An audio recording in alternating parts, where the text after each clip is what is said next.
Salve, meu povo, tudo bom? Então, nosso canal tem em vista sempre conversas de excelência e conversas plurais, né?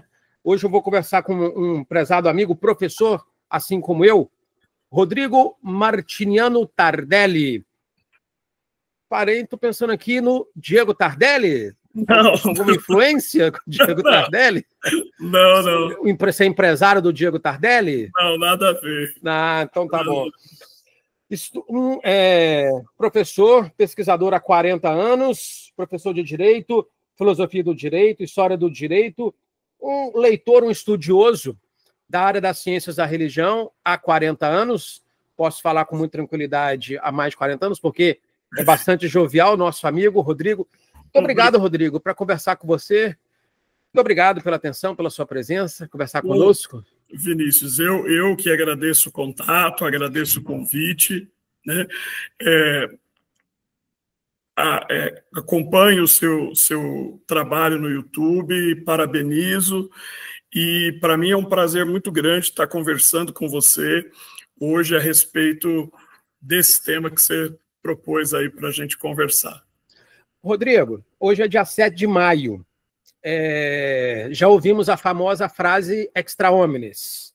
As portas estão fechadas. No entanto, você é um estudioso há 40 anos aí, né, das ciências da religião. Você pesquisa, enfim, tem um conhecimento bastante amplo, por isso que vai ser uma conversa muito valiosa.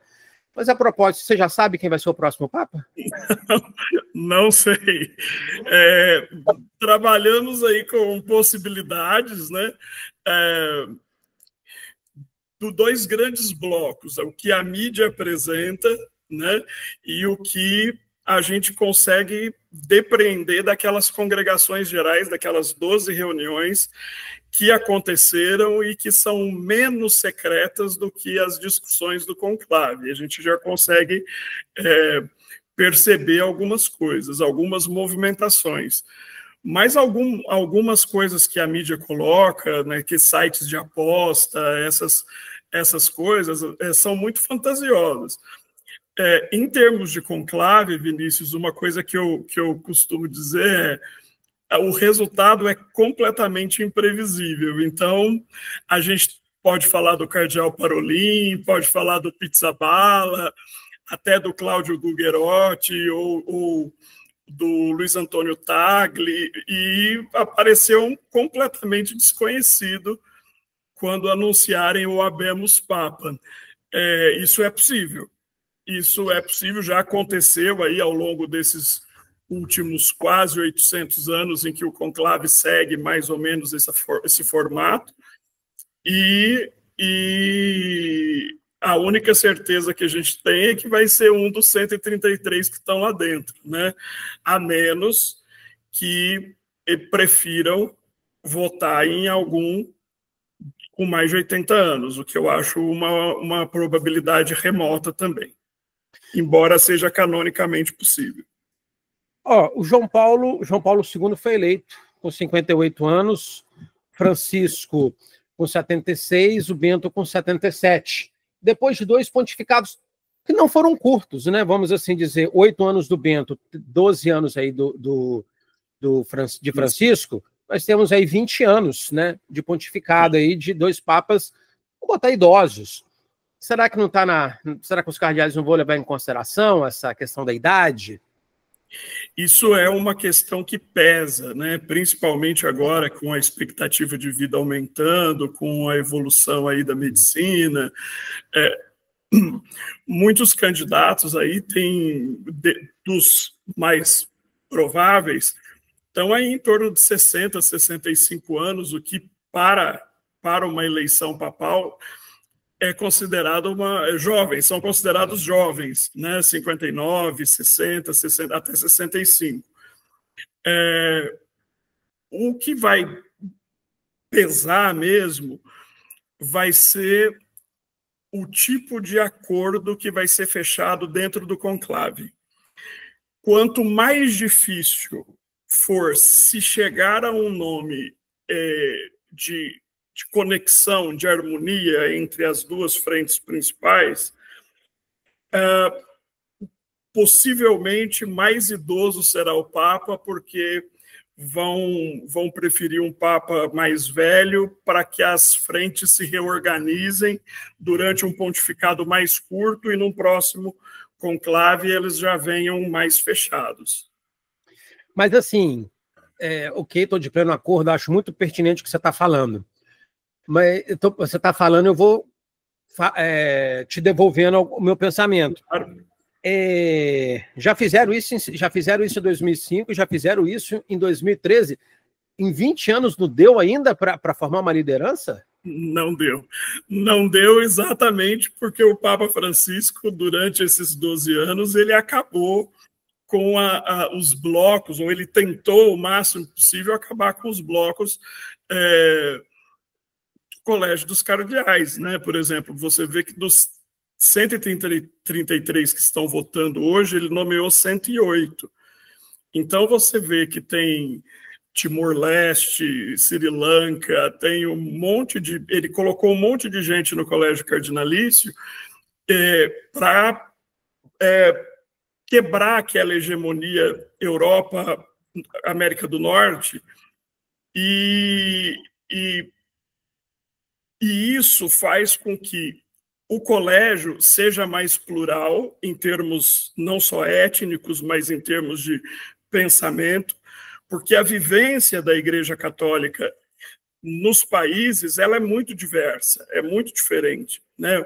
O catolicismo que é vivido e praticado na Ásia, da África, na América do Sul, na América do Norte. Então, essas nuances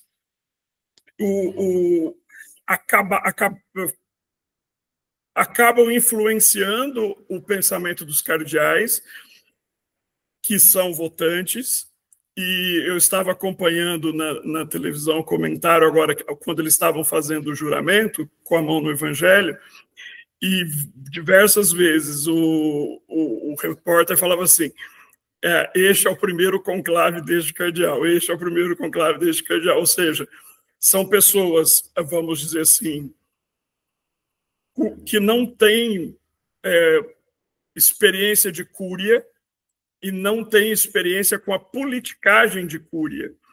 Então, por exemplo, vai ser muito difícil que esses novos cardeais naturalmente migrem, por exemplo, para o lado dos conservadores, que são mais fechados, como o cardeal Burke, o cardeal Sarrat, que formam um grupo mais coeso. Eu tenho a impressão que há uma certa fantasia em torno desses cardeais, sabe? Assim, de o posicionamento mais conservador, enfim, eu tenho a impressão que esses, assim como o Papa Francisco, o Bom Velhinho, o Papa dos Pobres, também a linha conservadora, eu tenho sentido, assim, eu tenho notado alguns papéis até um pouco ridículos de algumas pessoas, assim, em torno desses dois cardeais.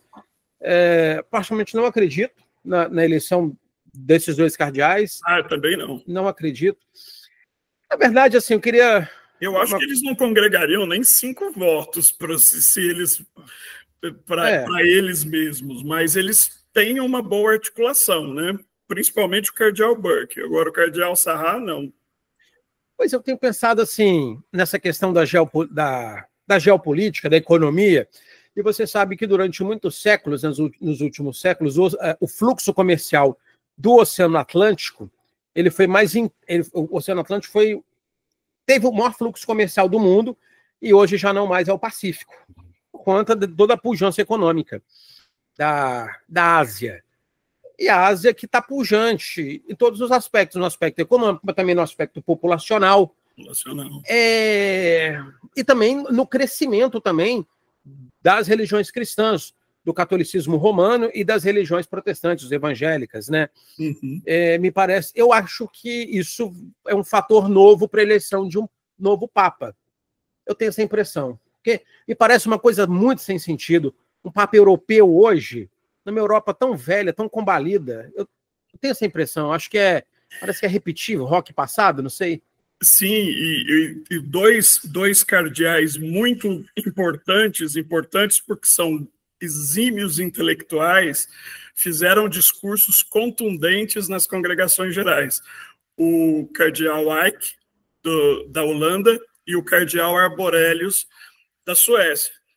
Ambos que trabalham, vamos dizer assim, em países majoritariamente protestantes e não católicos, onde vivenciam um processo não de protestantismo, mas de secularização da sociedade. Intensa.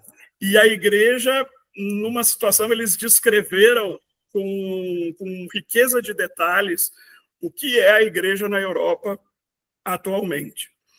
Então, a força da igreja, a força real da igreja não está na Europa mais, né? Embora a sede esteja lá, a administração esteja lá, mas precisamos voltar nossos olhos para a África e para a Ásia, porque a Europa, como diria um padre amigo meu, precisa ser reevangelizada.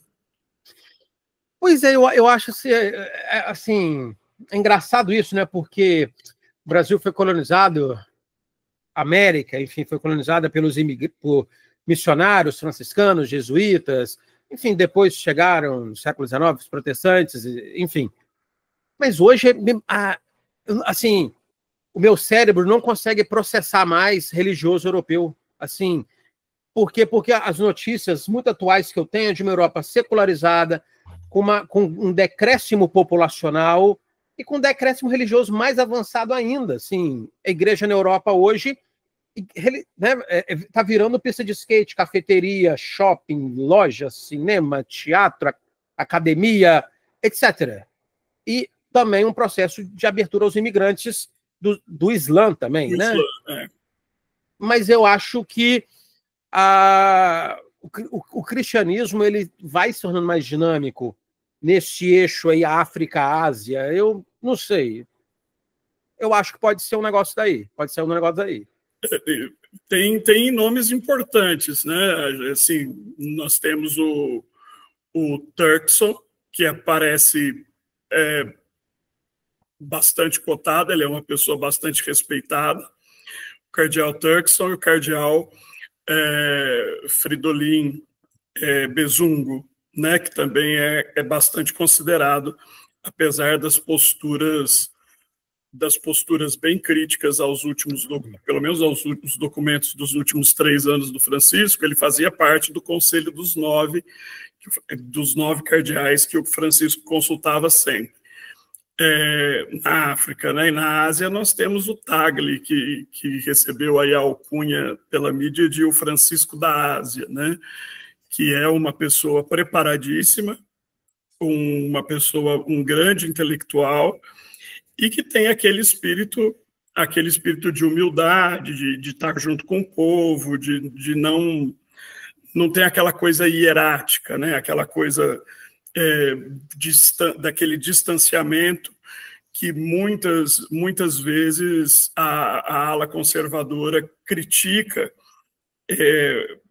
porque não está adequado ao Santo Padre, ao chefe, ao vigário de Cristo, ao sucessor do apóstolo, e se espera uma postura mais distante, mais hierática mesmo, do que um pastor, né? Um pastor que esteja preocupado efetivamente com as ovelhas. E isso tem que ser levado em conta, porque isso foi decisivo na eleição do João 23, do João Paulo I, né? Que eram pastores, não eram grandes sumidades teológicas, nem grandes santos pessoais, mas eram grandes pastores, e isso foi decisivo nos conclaves de 58 e o primeiro de 78, né? E o de 2013 também, né? Que elegeu um Papa Francisco. Papa Francisco, exatamente. Tem engraçado porque tem essa questão do juramento, né? Eles fazem juramento de segredo, voto perpétuo, enfim. Mas depois, alguns anos depois, algumas informações começam a vazar. Tipo, em 2005, o Francisco foi muito bem votado. Bergoglio, né? Na ocasião, o cardeal Bergoglio foi muito bem votado. Falei, gente, ou não tem juramento, ou os caras estão furando, assim, ou estão furando o juramento, ou essa informação não é verdadeira. É, é, o que chegou para a gente, né, é que normalmente as pessoas não cumprem o juramento. Não sei nem se são realmente os cardeais que fazem isso, se os secretários, porque eles fazem diários, né? Eles fazem diários de votações em tempo real, e depois esses cadernos vão para eles ou não ficam lá no arquivo do Vaticano. E alguém leu, ou alguma coisa assim. Mas o conclave de 2005 tinha o Bergoglio numa posição centro-esquerda, vamos dizer assim, um centro mais progressista. Tinha o cardeal Martini, lembra dele? Carlo Maria Martini, de Veneza, patriarca de Veneza. Milão. Bem mais à esquerda, assim, bem mais progressista. E do outro lado, completamente oposto, o Ratzinger, o cardeal Ratzinger, que estava bem à direita. A candidatura do Martini foi minada algum tempo antes, porque divulgou-se que ele tinha Parkinson, que ele sofria de Parkinson. Então, os votos foram para o Bergoglio, mas havia uma deferência ao Ratzinger por ter, na longa doença, na incapacidade de João Paulo II, muitas vezes ele assumiu a chefia da igreja, né? Então, ele era basicamente um chefe em exercício, e acharam que ele merecia isso, mas as informações foram que o Bergoglio ficou em segundo lugar em termos de número de votação, mas a gente não sabe se isso é verdade ou não, né? A gente só especula. Você usou uma expressão muito interessante, um chefe em exercício, o Ratzinger, porque de fato, né, assim, se você for pegar os últimos anos do João Paulo II, ele morreu em 2005, mas, por exemplo, ele esteve no Brasil em 91, estava bem, em 97 ele já estava bem caído, e os últimos anos dele foram muito difíceis, assim dele. Na verdade, todos eles, né? Por exemplo, dos três últimos, João Paulo II, o Ratzinger, né, o Bento XVI, também, assim, terminou a vida muito combalido, o Papa mais antigo da história. E o próprio Francisco, eu acho que já não estava tão combalido, mas ele não estava conseguindo falar mais, né? Era bastante evidente que não daria, assim, que o tempo dele estava muito curto. Sim. Mas esse exercício do Ratzinger foi pelo menos uns 7 anos, assim. Foi. Pessoalmente, eu estive em Roma e para fazer uma pesquisa no Vaticano, especificamente, no ano 2000, que foi o ano do jubileu. E todas as principais cerimônias naquela época foram conduzidas pelo cardeal Ratzinger, né? O Papa só abriu a porta em dezembro de 99, com ajuda, porque ele já não estava com condições, e todas as principais celebrações do jubileu foram presididas pelo cardeal Ratzinger. Eu cheguei a assistir 2, mas pedi acesso à biblioteca, tal, consegui. É uma coisa muito interessante. E os cardeais o viam como uma pessoa confiável, né? Como uma pessoa confiável, como um homem decente, um homem preparado e uma pessoa confiável. Num contexto de muitos escândalos, né? Sim, porque os escândalos estavam vindo à tona com uma rapidez muito grande, sendo explorados pela mídia de uma maneira vertiginosa, e eu acho que a expectativa era de que o Papa Bento XVI conseguisse lidar com isso, e ele não conseguiu lidar com isso, né? Ele não conseguiu mesmo lidar com isso. Houve alguns cardeais, né? Depois soubemos, houve alguns cardeais que foram comprados por alguns padres que foram acusados de abusos, enfim, de molestar menores, etc. Houve cardeais que foram comprados com terço de rubi, com caneta de ouro, e teve gente que chegou até a receber Mercedes, o carro Mercedes. O cardeal Ratzinger recusou alguns presentes bastante interessantes, assim. Mas é bastante evidente que ele sucumbiu em meio a tantos escândalos, assim, ele não deu conta Não deu conta. Eu não sei, há muitos vaticanistas, a gente usa esse termo vaticanista porque esse termo não existe, né? Na verdade, é uma invenção, né? Qualquer pessoa que estuda o Vaticano é um vaticanista, né? Pode ser jornalista. Não tem uma graduação, né, de vaticanismo, um diploma de vaticanismo. Uma graduação, né? Uma especialização, né? Mas, assim, é uma questão de curiosidade. Muitos defendem a tese de que o cardeal Ratzinger era uma pessoa ingênua.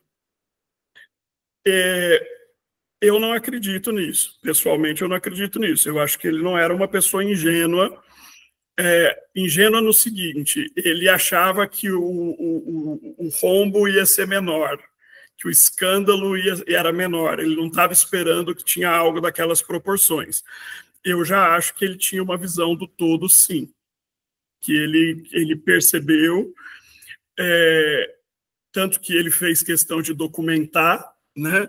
Isso a mídia mostrou, ele entregando um dossiê deste tamanho para o Francisco, depois da eleição, e ele teve conhecimento de tudo que estava acontecendo, né?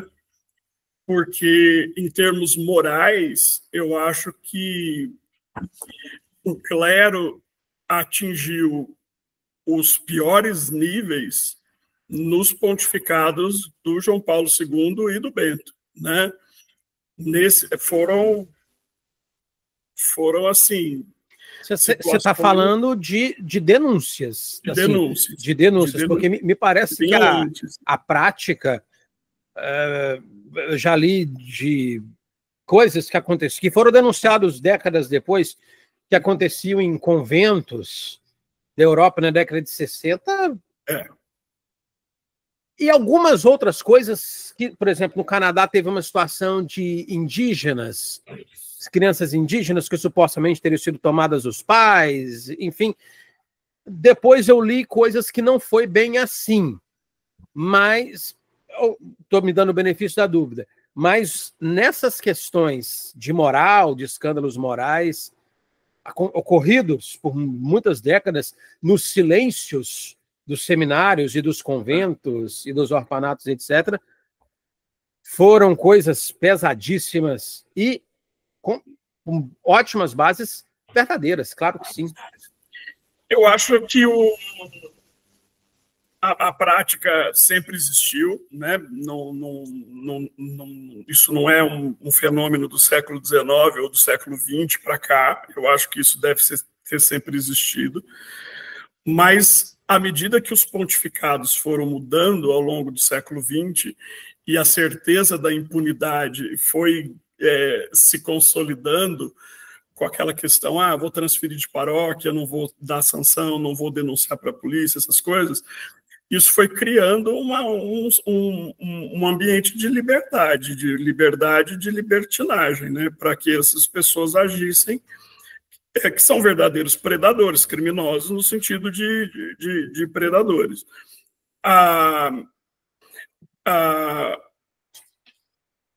As denúncias começaram a surgir. Você falou do Canadá, eu me lembrei do cardeal Pell, da Austrália, que foi denunciado num escândalo de abuso de menor. Ele foi denunciado, chegou a ser preso, e depois, no julgamento, foi inocentado. Foi provado que ele não tinha nada a ver com aquilo e ele não participou de nada daquilo, mas foi um caso de absolvição em centenas de condenação. Eu tô lembrando, você está falando, eu estou lembrando de Maciel Degollaro, dos Legionários de Cristo. E é interessante observar isso, porque os Legionários de Cristo, eles são uma congregação que deram, os Legionários de Cristo deu muitos frutos bons para a igreja, muitos padres bons para a igreja, religiosos sérios, apesar de Maciel Degollaro. Uma vez eu estava em Portugal, num congresso da Universidade de Lusófona, conversando com um padre do Piauí, ele me disse assim, dos pecados cometidos pela humanidade, depois do pecado de Adão e Eva, foram poucos os que Maciel não cometeu, assim. Enfim, algumas palavras que não dá para pronunciar por censura do YouTube, mas, enfim, questão de homoafetividade, aliciamento de menor, falsidade ideológica, questões financeiras. Ele chegou a receber 680 milhões de dólares de doação em um ano.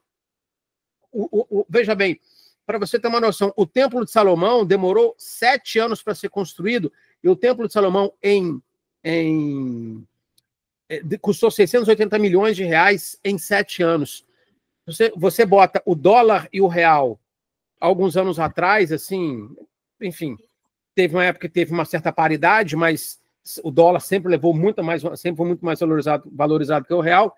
Imagina, você em um ano arrecadar em doação 680 milhões de dólares. O escândalo dos Legionários de Cristo teve influência direta nos pontificados de João Paulo II e Bento XVI. Inclusive, Maciel deu presentes bastante generosos a alguns cardeais, mas o cardeal Ratzinger recusou. Justiça seja feita. Mas, assim, antes havia o silêncio de crimes terríveis que aconteciam em muitos lugares católicos. Hoje em dia a gente já está no outro extremo, porque a gente está no momento que o pessoal está lendo até pensamento. Então, é verdade. Né? É uma prudência aí. Quer dizer, ninguém hoje mais é senhor absoluto. Pode até ser por algum tempo, mas não em todo o tempo. Né? Naquela época o cara ficava 50, 60 anos e não era descoberto. O que você acha disso?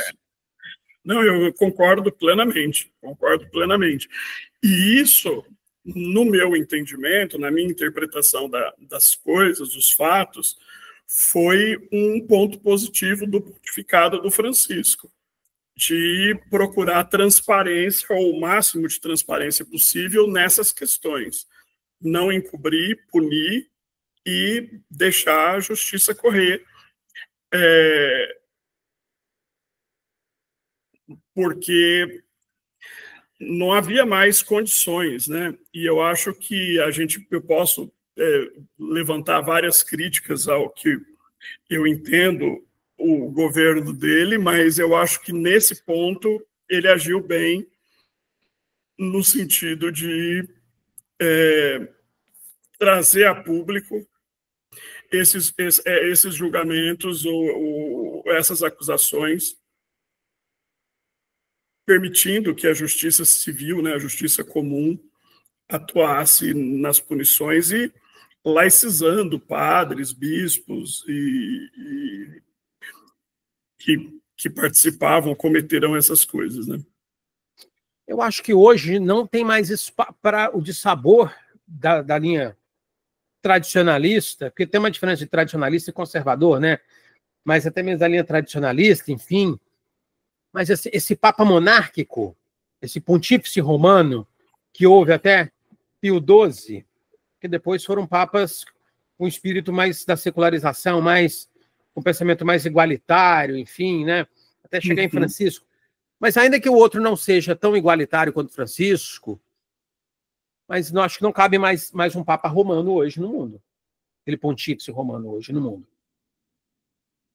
Eu acho que isso provocaria uma cisão na ala mais progressista, que não aceitaria isso, e o mundo que acolheu Francisco, o mundo que eu estou falando, não o mundo católico, mas o mundo que que acolheu essa imagem do que você disse, essa imagem fictícia, mas é uma imagem midiática do bom velhinho que aceita todos e é o pai de todos e tal,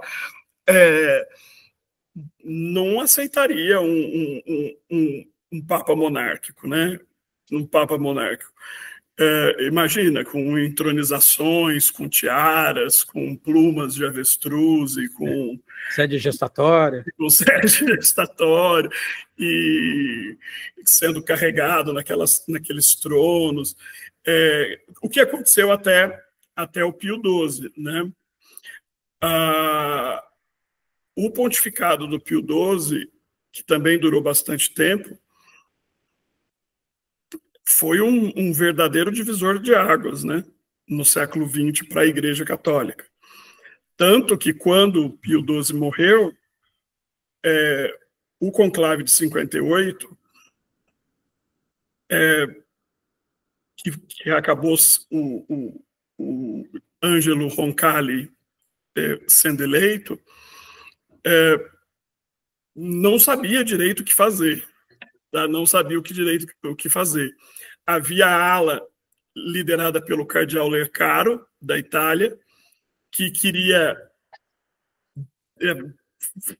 uma igreja completamente diferente da que o Pio XII tinha deixado, e havia o cardeal Siri, que ficou papável até 78. O cardeal Siri, que para os amantes da teoria da conspiração teria sido eleito no lugar do João 23, né, com o nome de Gregório 17. E o cardeal Siri, que queria continuar exatamente nos mesmos moldes que o Pio XII deixara. Mas a igreja, no mundo inteiro, ela estava sofrendo não só o pós-guerra, Vinícius, mas a falta de comunicação com os fiéis. Porque até o Pio XII você pode perceber nitidamente que a igreja é o clero, que a Igreja Católica é o clero. E o que o Papa João XXIII propôs e o Concílio do Vaticano veio para tentar interpretar isso, não destruindo o magistério da Igreja. Eu não vejo isso. Eu acho que o Concílio do Vaticano é um concílio válido dentro de toda a tradição conciliar, desde o Concílio de Jerusalém até o último concílio ecumênico. Mas aproximar a igreja dos fiéis, porque os fiéis são a igreja também, o leigo também é a igreja. A participação do leigo é importante para a igreja. E o clero, que vivia numa realidade à parte, como superior ao humano normal, não aceitou isso, né? Os seus tem uma expressão que diz assim, a linha tradicionalista, né? Assim, melhor, a igreja, até a década de 60, o clero é a parte docente, o laicato é a parte discente, o clero é a parte santificante, o laicato é a parte santificada. Então, quer dizer, mas imagina, hoje em dia no mundo há em torno de 400 mil padres e 1 bilhão e 400 milhões de fiéis que se dizem católicos. Não é nem 1%. Não dá. Não é nem 1%. Mas a igreja tem se preocupado em inserir esse laicato, assim, na igreja. Sim, e isso é muito importante, mas é uma visão pós-conciliar, não é uma visão pré-conciliar. Não é uma visão, por exemplo, que a gente via no Pio XII, no Pio XI e nos papas do começo do século XX. Então, o que a gente vê hoje em termos de evolução da igreja, nesse sentido, a gente deve ao concílio e às reformas que foram implementadas por esse concílio. Eu ouvi um jornalista da Reuters falando que o próximo Papa deveria convocar um outro concílio. Eu acho que seria uma temeridade colocar esse monte de bispos que a gente tem hoje juntos para decidir qualquer coisa, esperando um consenso. Mas... Você tem uma coisa que não existe hoje no mundo, é consenso. Assim, na igreja, tão pouco, mas buscar consenso no mundo hoje, no parlamento, no judiciário, enfim, na religião, está muito difícil no atual momento.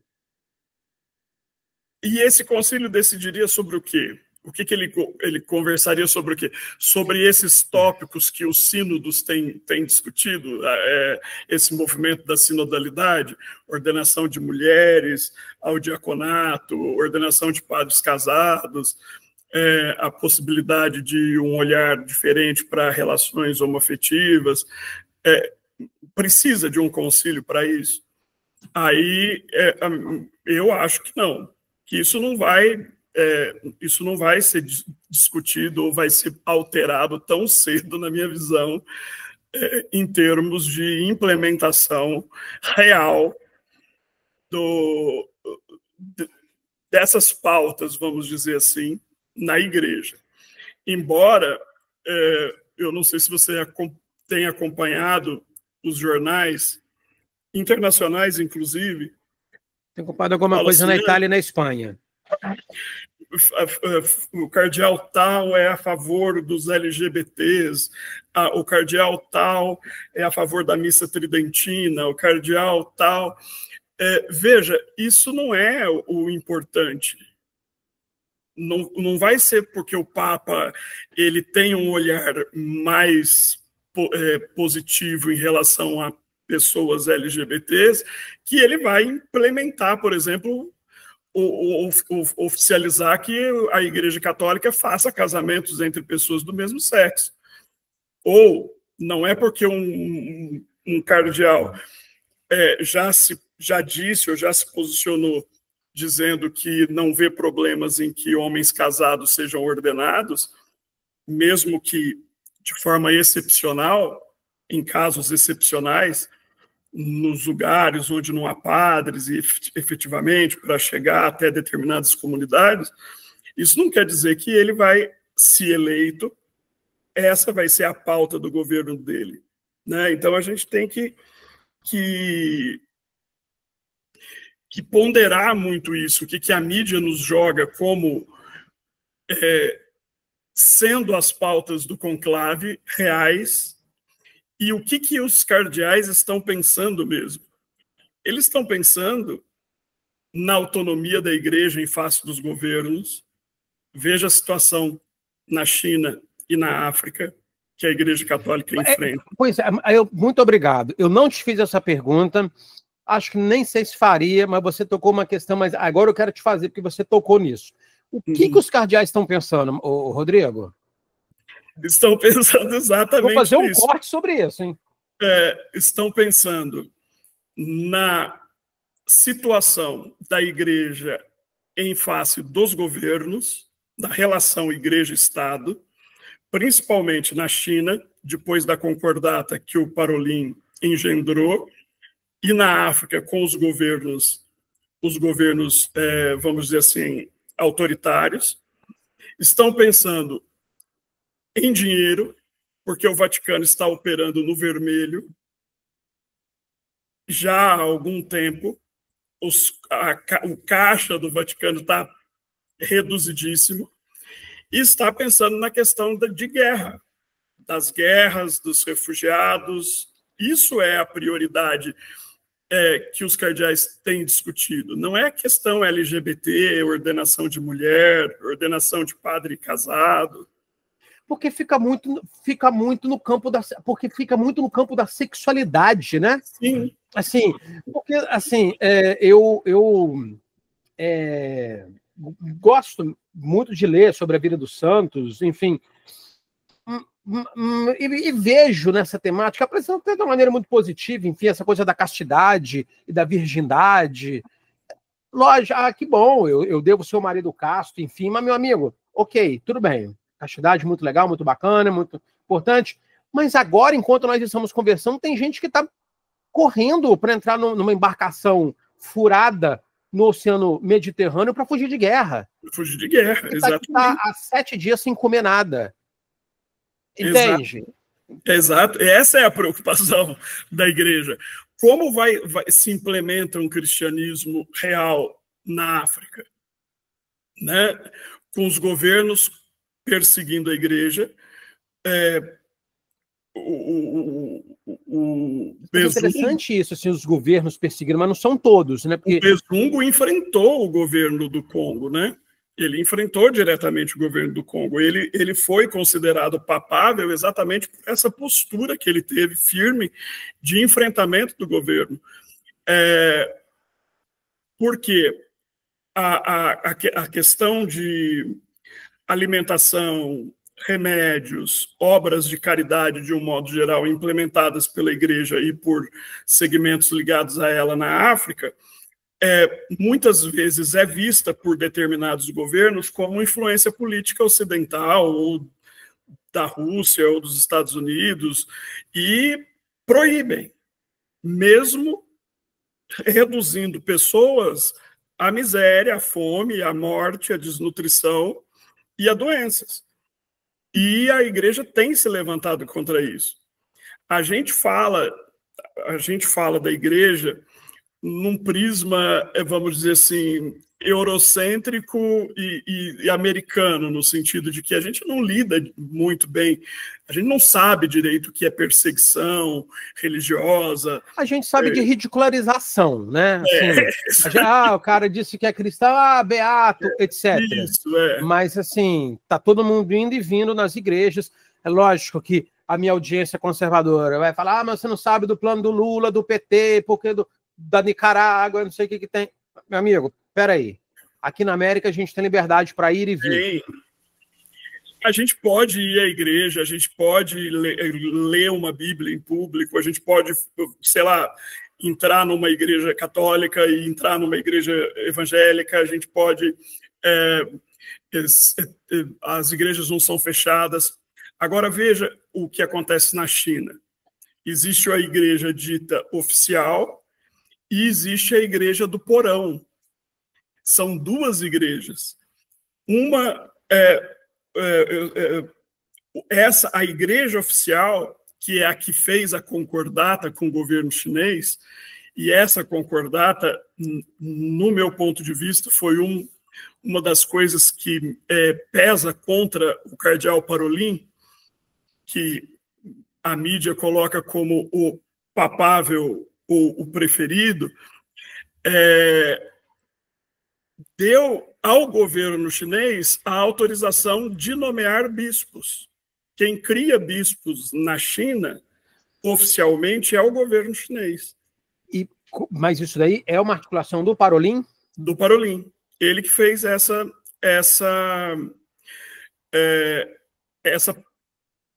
concordata. Isso, existe uma igreja de fachada na China e existe uma igreja que se reúne escondida. Existem padres que celebram missa na igreja uma vez por semana, mas celebram missa diariamente em porões, em bueiros, em situações onde ele pode pregar o evangelho, onde ele pode reunir pessoas para fazer um trabalho de alfabetização, de caridade, de outras coisas que o governo chinês não permite que a igreja se intrometa. Né?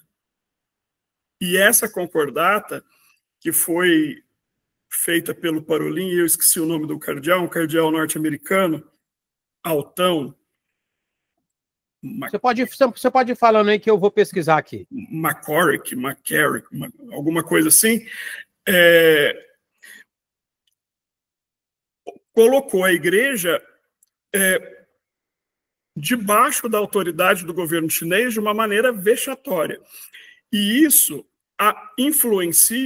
acaba influenciando toda a Ásia, todo o clero da Ásia. Porque você imagina a posição dos bispos, imagina o tamanho da China, né? Imagina o cardeal de 94 anos, um cardeal chinês, teve que ir ao tribunal solicitar permissão, quando Francisco morreu, para ter o seu passaporte devolvido pelo governo chinês, para que ele pudesse vir.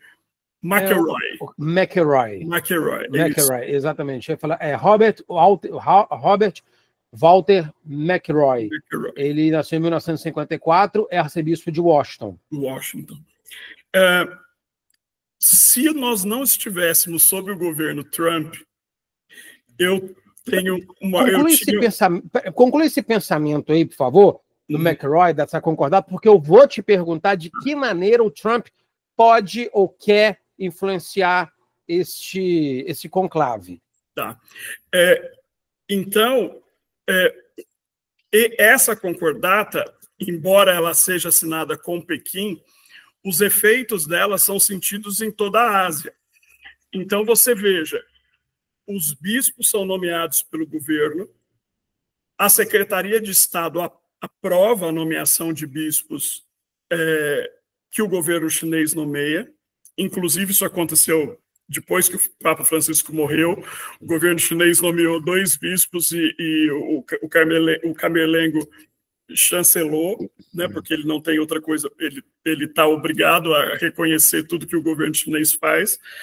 A igreja não pode pregar nenhuma mensagem de caráter subversivo, não pode, os padres estão amordaçados, impedidos legalmente, né, porque a concordata tem força de lei, de se posicionarem contra qualquer política pública do governo chinês, e aquilo que o governo chinês faz, a igreja ou se abstém ou apoia. E então a Igreja Católica, o Vaticano abaixou a cabeça para a China? Abaixou a cabeça para a China. Abaixou a cabeça para a China e isso foi colocado nas costas do Parolin. Isso, obviamente, foi uma estratégia, vamos dizer assim, uma estratégia não, mas foi algo pensado juntamente com Francisco, tá? Pensado junto com Francisco. Isso, não foi uma ideia que surgiu do Parolin, do McElroy, e eles fizeram isso à revelia do Papa, não. O Francisco estava bem ciente de tudo que eles estavam fazendo aí na China. Peraí, o Tardelli, deixa eu te falar uma coisa. Você tornou essa conversa que já estava mais interessante ainda, porque aí eu te faço... Eu não sou Antônio Bujanra, mas são provocações. Assim, Francisco, então, buscou esse diálogo de conciliação com a China. Você sabe que na União Soviética tinha, assim, cara, ele não tinha sido ordenado padre, mas ele estava lá celebrando, ouvindo confissão, celebrando missa, para pegar os subversivos, para ouvir a confissão das pessoas no aspecto político e não no aspecto sacramental, enfim. Esses bispos, esses padres estão sendo sagrados, eles foram ordenados validamente? Foram. Mas, assim, colocados pelo Estado para trabalhar para o Estado e não para o Evangelho. Para o Estado. Eles são padres, né? Eles são padres. Existe seminário, né? Existe um seminário teológico na China. Agora eles são bispos. Depois da concordata, agora todos os bispos que vão para a China, todos os bispos de todas as dioceses chinesas vão ser nomeados pelo governo. Esses padres receberam uma formação integral na China, diferente do que o Francisco fez na Mongólia, colocando para governar a igreja da Mongólia um italiano. Isso não vai acontecer na China, pela concordata. Ele não vai colocar, por exemplo, o cardeal Parolin para ser um cardeal de Pequim, por exemplo. Isso não vai acontecer. Mas isso o clero chinês que não está alinhado com o Estado, com o governo, protesta bastante, a plenos pulmões. Demais. E por exemplo, Hong Kong, né, que agora voltou à órbita de Pequim. que tinha uma igreja independente da igreja chinesa e uma igreja muito que cresce muito, uma igreja muito viva, uma igreja muito dinâmica. Não está aceitando isso de forma alguma, porque como é que a gente vai submeter uma igreja independente, historicamente independente de séculos, de pelo menos uma independência de 2 séculos, você vai submeter ao governo chinês com uma canetada? E agora o Pequim, o governo de Pequim é que vai determinar como vai funcionar a igreja em Hong Kong, né? Então, voltamos à época das catacumbas em alguns lugares, como Afeganistão, Paquistão, partes da Índia. É bom o que o Francisco fez em termos de diversidade, de trazer pessoas de todo mundo para discutir esses temas em Roma, porque muita gente não sabe da realidade do que está acontecendo em outros países. Mas a política vaticana, ela é questionável quando ela se alia a determinados governos que têm posturas claramente anticristãs. Entendo. Como essa Não, porque esse discurso que você está falando é interessante, mas é porque eu vejo esse discurso muito assim, em podcast você consegue vacantista, o cara que não gosta da igreja, que fala que o Papa, que a Sé está vacante, enfim, que todos os papas são hereges, que não é o seu caso, né? Que fala com sobriedade, que fala com honestidade, com sobriedade, com honestidade intelectual, enfim, não está tomando um partido, nada disso, mas à luz das suas análises de estudos, enfim, eu não tinha visto, por isso que eu estou te perguntando isso, eu não tinha visto ninguém falar sobre isso, assim, de que maneira, então, o Vaticano abaixou a cabeça para o governo chinês, assim, abaixou a cabeça para o governo chinês, para o governo cubano, né? Embora já há algum tempo, né, a relação Francisco-Havana foi uma relação extremamente harmoniosa, né? Mesmo... Por quê? Essa relação foi harmoniosa? Foi harmoniosa na escolha dos bispos, na escolha dos arcebispos, no diálogo com o governo, no apoio, vamos dizer assim, às políticas socialistas e vamos pensar assim, trazendo para a realidade da Igreja Católica em Cuba sabe aquele sentimento de aceitação, de não revolta, para que as pessoas não se revoltem contra o governo. Algo que levou à morte, por exemplo, do Oscar Romero, sim. naquela época, fazendo o contrário daquilo. Uhum.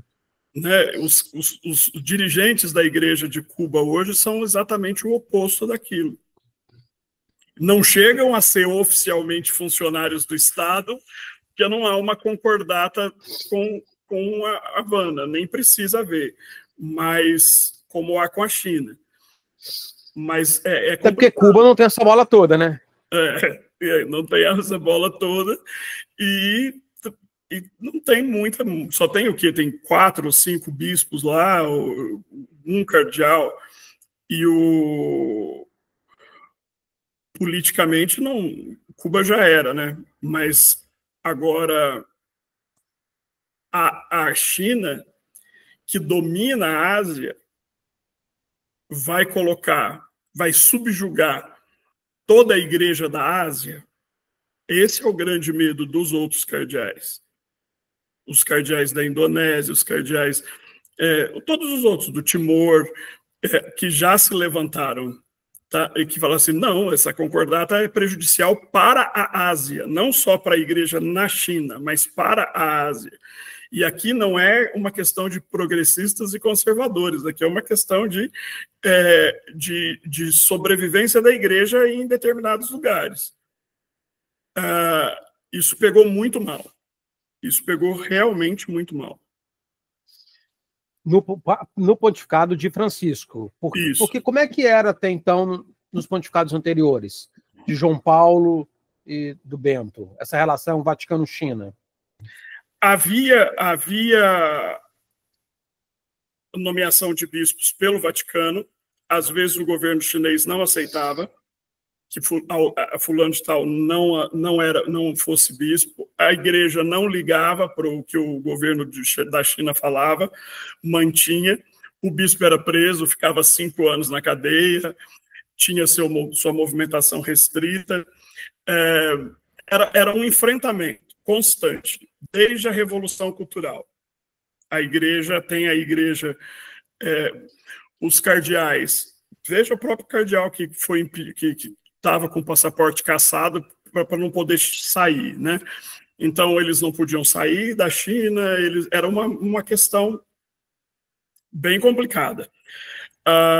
Na época do João Paulo II, começou essa divisão da igreja de cima, a igreja que o governo vê, e a igreja de baixo, a igreja que funciona na clandestinidade. Tanto a igreja católica quanto a igreja protestante. Vou usar protestante no sentido genérico, tá? Muitas denominações, mas que na China trabalham juntos. Mas é só uma observação, assim. Sob perseguição. Mas é interessante você falar isso, porque eu já recebi de algumas pessoas vídeos, assim, por exemplo. Então sai na igreja... sai nas ruas da China com uma Bíblia na mão para ver o que te acontece. Aí a pessoa vai e fala assim, tá bom. Aí a pessoa grava vários vídeos com a Bíblia na mão em diversos lugares e nada aconteceu. Conclusão do vídeo. Assim, estou falando de vídeo de 1 minuto, né? Conclusão do vídeo de 1 minuto. Não existe perseguição à igreja na China. Aí tem uma igreja católica lá, um prédio, uma igreja evangélica, enfim. Com a porta aberta, né? Com a porta aberta. Logo, não tem perseguição e está tudo bem. Desde que a homilia seja escrita antes e seja aprovada por um censor do governo. Desde que tudo que a igreja for fazer passe sob controle do governo chinês. Aí você pode operar. Você pode ter essa liberdade religiosa. Veja, a Bíblia, ela pode ser lida na China, mas a literatura religiosa não. Você tem um trabalho de contrabando de livros religiosos, de livros teológicos, enorme para a China, do Ocidente para cá. E isso gera 2, 3 anos de cadeia quando a pessoa é pega contrabandeando, porque pede-se autorização do governo para traduzir livros, e não livros que necessariamente critiquem o governo da China, mas que sejam de teólogos mais liberais ou de teólogos que questionem um pouco a relação igreja-estado. E o governo não autoriza que esses livros sejam traduzidos para o chinês e sejam comercializados lá. Só que isso a gente sabe que não impede, como não impediu que as Bíblias chegassem na Rússia nos governos soviéticos, né? Chegavam por contrabando. Assim, hoje em dia tem muito mais meios de uma Bíblia chegar, mas também tem muito mais meios de fiscalização. Então, assim, se eu mandar uma Bíblia para alguém, na China vai chegar. Mas se eu mandar um livro religioso, talvez não. Não. Eles vão ver, alguém vai ler, vai querer saber do que está falando aquele livro, e depois, se for considerado que não é um livro perigoso e você está mandando de pessoa particular para pessoa particular, eles entregam. Agora, se for para uma editora para ser reproduzido e distribuído, aí já é uma outra questão. Se você entra com vários exemplares de um livro numa mala, por exemplo, você pode pegar 2 anos de cadeia. Mas hoje em dia tem um PDF, né? Assim, a internet também é controlada? Controlada. WhatsApp, totalmente controlado. É absolutamente controlado. Para tudo, também para essa questão, mas assim, não só para a questão religiosa, é controlado em tudo, assim. Para tudo. Eu tenho um conhecido, Vinícius, que é brasileiro, e ele é professor de inglês na China. Há 15 anos ele mora lá. E ele estava me contando da última vez que ele veio no Brasil essas questões do controle do WhatsApp, das redes de comunicação, da internet, que eles não têm acesso a determinados sites, que eles não podem acessar, que já é automaticamente bloqueado.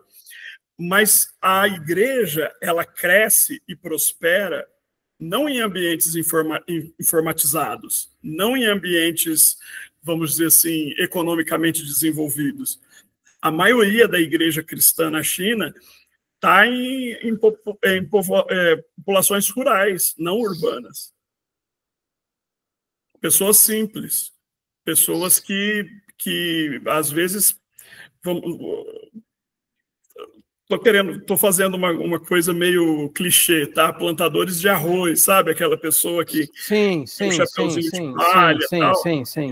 Essas pessoas é que estão se convertendo e que estão desenvolvendo o que a gente chama de cristianismo asiático, que é um cristianismo que dialoga com o shintoísmo, como é o que acontece com Você está falando que eu estou um pouco embaçado, eu tenho um chapéu que um amigo meu chinês trouxe para mim. Ele veio me visitar, meu filho chama Gregório. Aí esse chapéu aqui, assim, esse daqui, né? Esse aí. Eu estava esperando que eu tivesse um aqui. Mas eu ganhei, um amigo meu chinês trouxe para meu filho Gregório. Muito legal. Gregório é um nome papável, né? É um nome papável. Eu tenho um filho Gregório e uma filha Úrsula. Que legal. E aí, enfim, você não estava esperando que eu fosse ter justamente um chapéu chinês aqui na minha frente. Não mesmo. Mas eu entendo o que você está falando, mas é porque tem uma propaganda assim de então vou pegar uma Bíblia e vou para a rua, então tá tudo bem.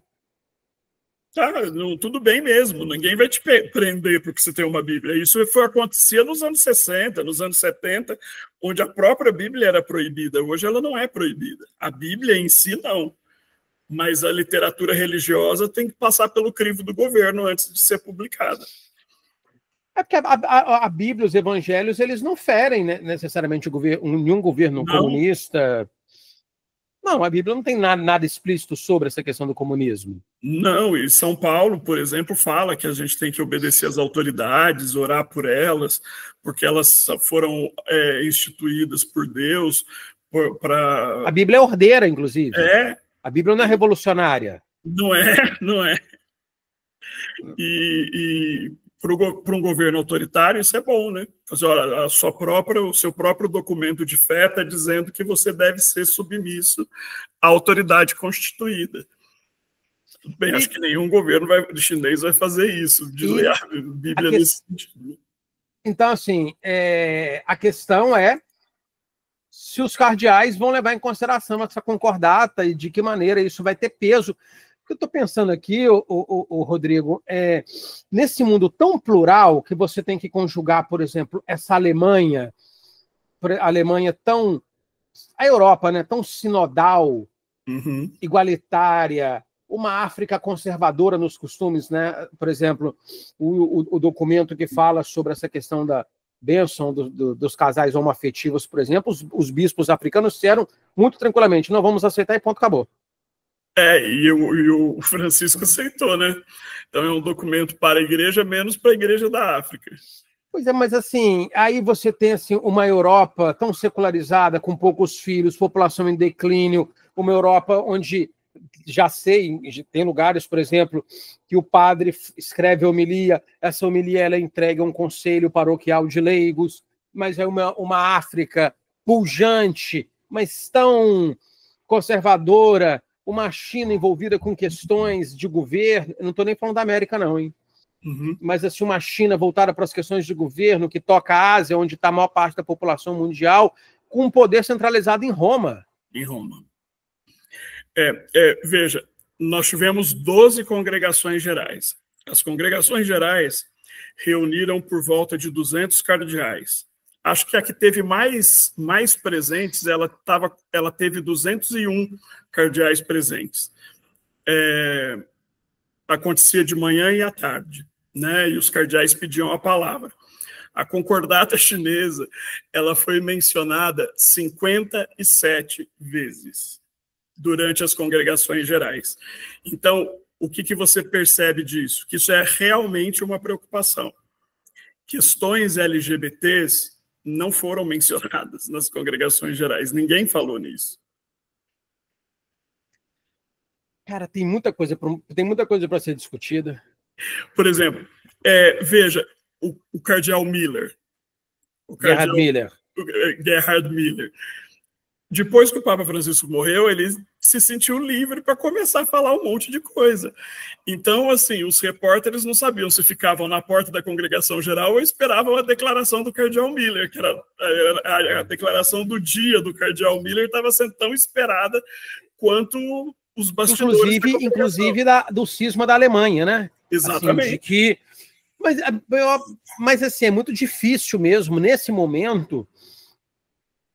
Estou dizendo assim, numa Alemanha que caminha a passos largos para uma secularização, uma igreja para a igreja, porque a igreja da Alemanha não tá, ela está, perdoe a palavra, está cagando e andando para essas questões morais. Ela está preocupada com outras questões, algumas esdrúxulas, outras nem tanto, até necessárias, enfim. A África está preocupada com a fome, com comida, com manter-se vivo. A Ásia, por sua vez, com essa relação igreja-estado, para não ser completamente subjugada. A gente não pode esquecer também que na África a guerra civil é uma realidade também, né? Em alguns lugares.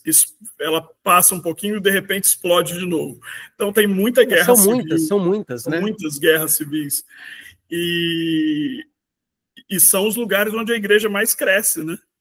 Em termos de número de conversão, de batismo, de vocação. Não é na Europa, né? Não, mas Europa não.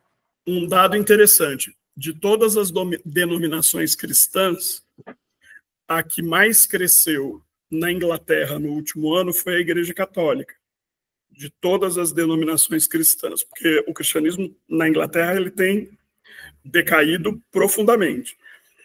A única denominação cristã que cresceu em 2023 na Inglaterra foi o catolicismo conservador.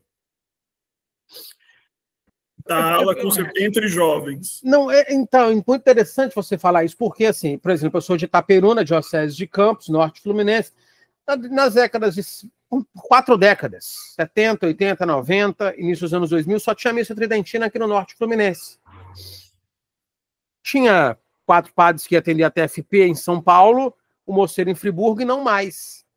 Hoje em dia tem mais de 300 comunidades no Brasil celebrando a liturgia tridentina e com gente na internet, com 100 mil seguidores, 150 mil seguidores, quase 1 milhão de seguidores, influencers, discutindo essa...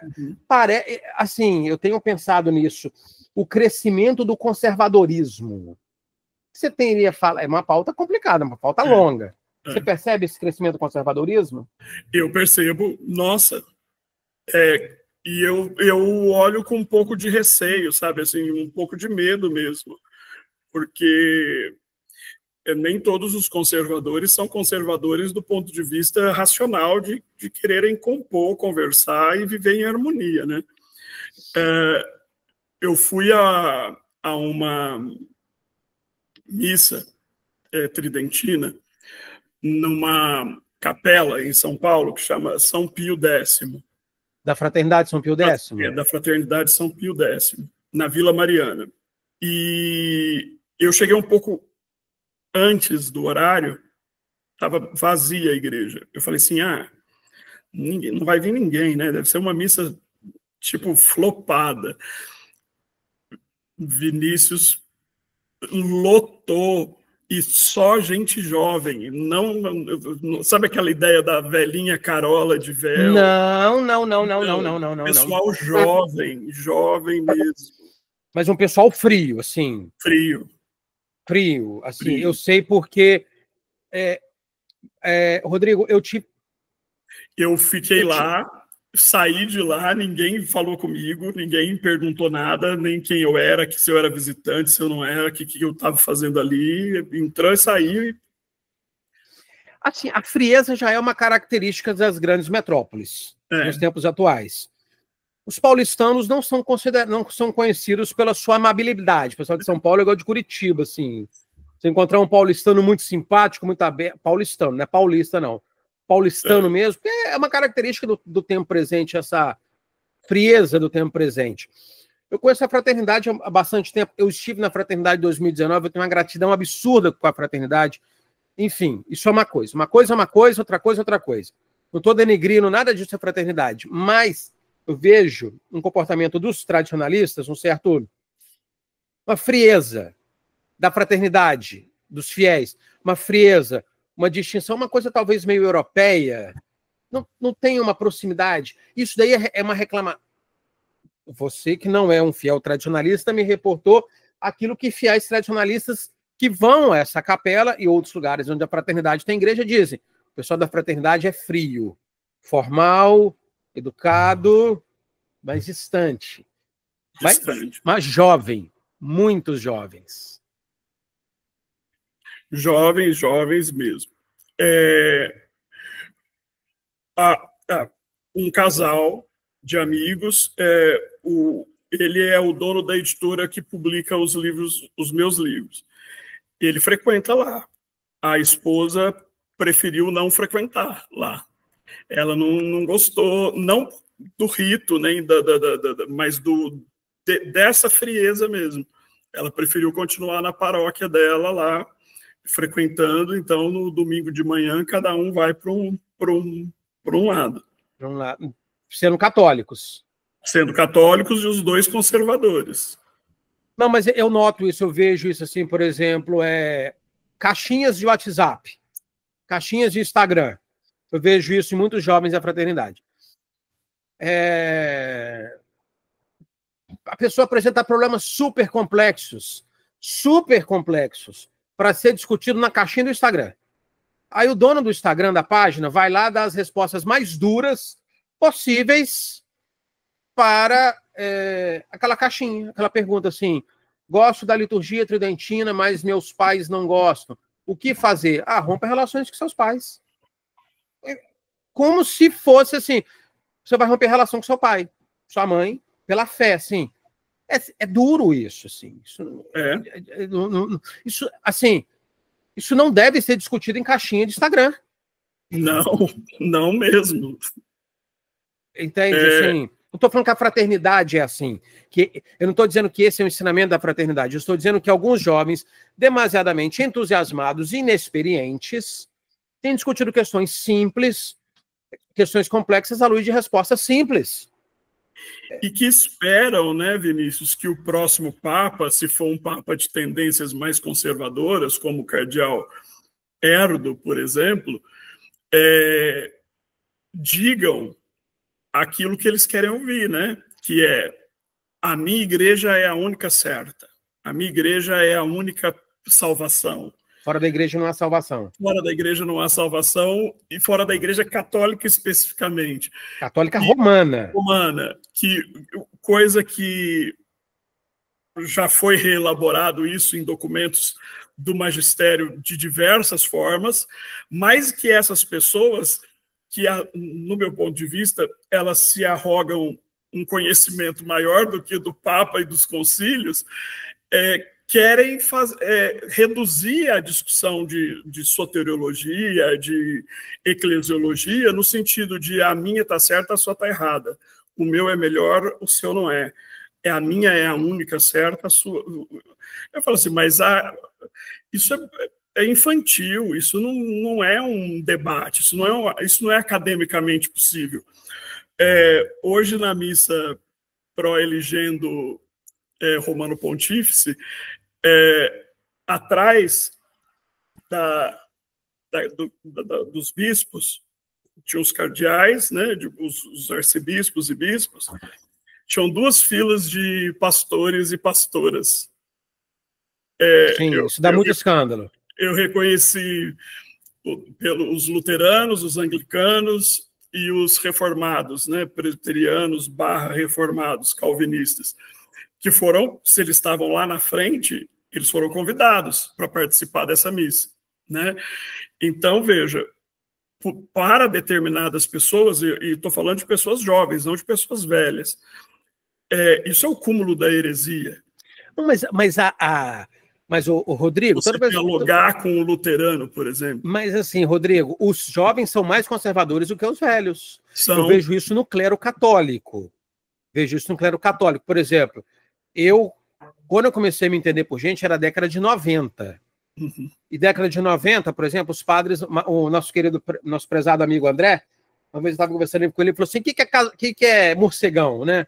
Morcegão é uma túnica branca que o padre pode esticar os braços assim, aí fica, sabe, assim, aquela túnica assim, comprida, assim, ele bota uma estola.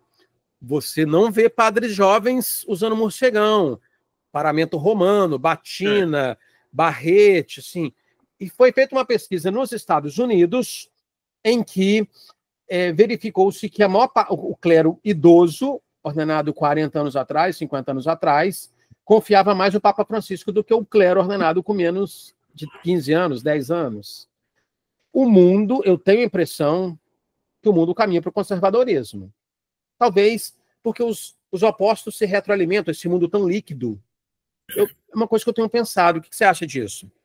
Eu concordo. Eu acho que o conservadorismo é basicamente como uma reação. Eu penso muito na questão de ação e reação. Houve um progressismo muito intenso de uma maneira muito avassaladora que gerou essa reação conservadora também muito violenta no sentido de forte, tá? Muito forte. E agora nós estamos no momento de racionalizar essa reação. Equilibrar a balança? Nós estamos sentindo essa reação. Então, você vê, isso explica os fenômenos políticos, inclusive o Trump, né? O que é o Trump? O Trump é uma reação. Você acha que de que maneira você acha que é viável? Dizem que o Trump está financiando essa eleição, quer influenciar. Colocou até foto vestido de papo. O que você acha disso? Eu acho que ele, com certeza, gostaria imensamente que o cardeal Dolan ou o cardeal Tobin fossem eleitos papas, para dizer que o maior poder do mundo, que é os Estados Unidos, e o chefe da maior igreja cristã do mundo estão alinhados, perfeitamente alinhados. E eu acho que é exatamente por conta dessa postura dele declarada, de que ele quer que um americano seja eleito, ou que o Vaticano esteja alinhado com a política dele, principalmente também por causa do acordo com a China, que o cardeal Dolan e o cardeal Keller e o cardeal Tobin não vão ser eleitos, embora sejam grandes nomes. Eu fico pensando, como que o Trump pode influenciar Não, ele não pode.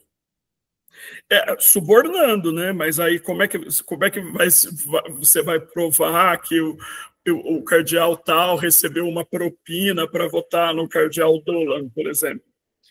Isso a gente está elocubrando, né? Não, elocubrando. Se amanhã no Habemos Papa é o cardeal Dolan que sai lá, né? A gente vai falar assim, poxa, será que foi o Trump que conseguiu a eleição dele?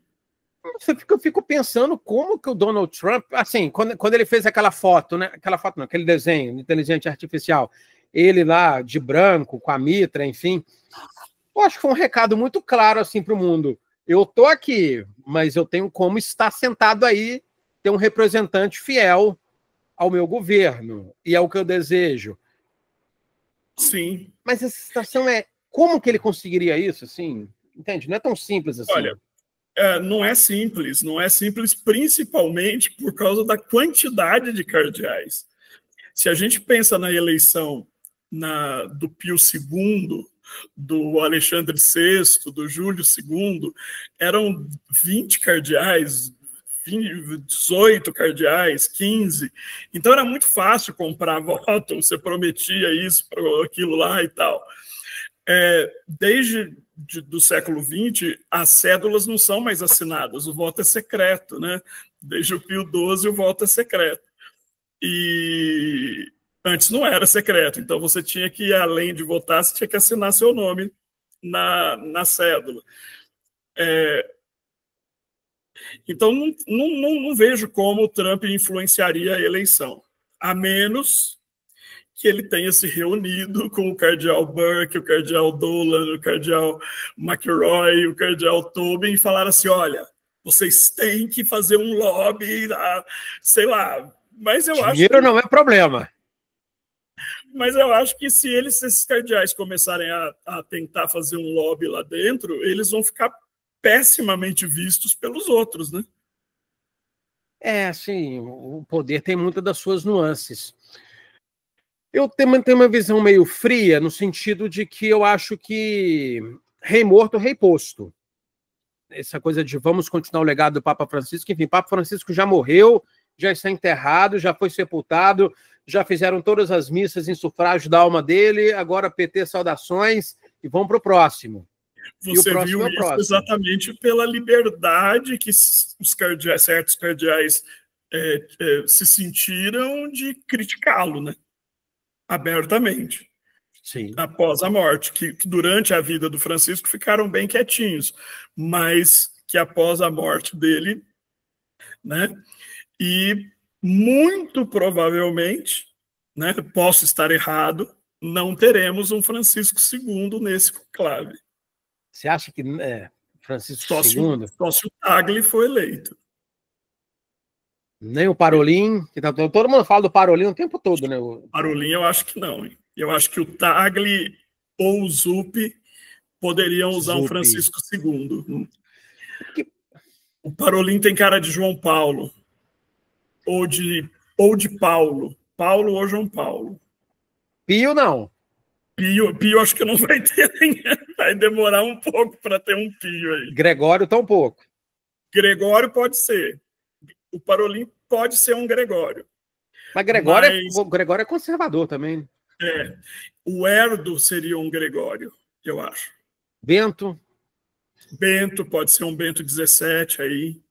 João Paulo III. João Paulo III.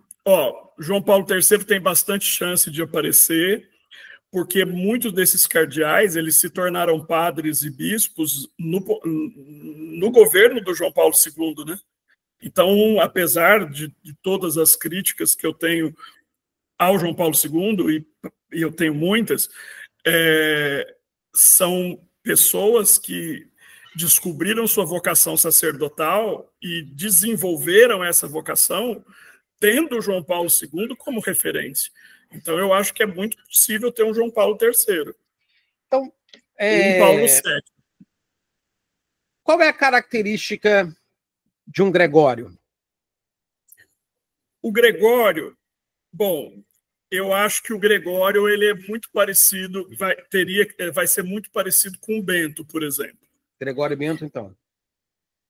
Eu acho que o Gregório seria parecido com o Bento. Ele não seria tão ao extremo como um Pio. Uma pessoa que chegasse lá e escolhesse Pio XIII estaria dando um recado muito claro, dizendo que, olha, a coisa vai mudar bastante. Mudar para voltar para trás. Nós não vamos seguir esse caminho, não. Nós vamos regredir, vamos dizer assim, vai mudar. Então, assim, cogitaram assim, João 24, por exemplo. João 24 é da reforma, hein? Não acho impossível. Tá? Acho difícil, mas não acho impossível alguém... Querido sei lá, por Francisco. Sugerido por Francisco. O João 24 foi sugerido por Francisco. Foi. O Parolin, talvez, adotaria João 24, porque o Francisco sugeriu. O Avellini, a gente fala dele porque ele é gordinho também, né? E tal. E o João 23 era gordinho, o João 24, o Avelini. Mas eu acho que o cardeal Avelini não tem realmente chance nesse conclave. Então você colocaria assim, o Bento com Gregório, o Paulo com João Paulo, Francisco com João 24, Francisco III com João 24 e Pio sozinho. Pio sozinho. Mas o Pio é o Sarra, o Turkson, eles assumiriam um Pio aí. E interessante você falar isso, mas houve outros, né, que as pessoas nem sabem, assim, Marcelo, Clemente. Urbano, enfim. Sisto, Paulo. Paulo não, Nossa, tem muitos nomes, né? Alexandre. Assim, a gente falou assim, porque assim, João 23, Gregório 16, Bento 16, Pio 12, João Paulo II, Francisco só um. Mas assim, houve outros, Clemente, não foi Pio VII, foi preso por Napoleão, mas antes houve. Quem declarou a guerra à maçonaria foi Clemente. Foi Clemente XII, eu acho. Acho que foi Clemente VII. Acho que foi Clemente VII. Mas houve outros que a gente nem está lembrando aqui agora. O Liber Pontificalis, vamos dizer assim, tem muita variedade de nomes. Aniceto, Cleto, Urbano, Ormidas, Zósimo, Melquíades, principalmente daqueles do começo, né? Do século II, do século III. Sim, Inocêncio, Leão 13. A gente... Leão. Não cabe um Leão 14? O Leão 14 que seria legal, hein? O Leão 14 que seria um atestado de de autoconfiança. Ele passaria o atestado de, não vou nem para cá nem para cá, eu vou comigo. Eu vou ser totalmente inovador, vou ser novo. Olha, eu conversaria muito tempo com você, eu vou fazer diversos cortes, porque realmente você falou coisas muito interessantes que eu nem estava pensando. Eu agradeço imensamente, agradeço a você, agradeço o querido amigo André. Pela sugestão. De fato, foi uma ideia muito feliz mesmo ter conversado com você.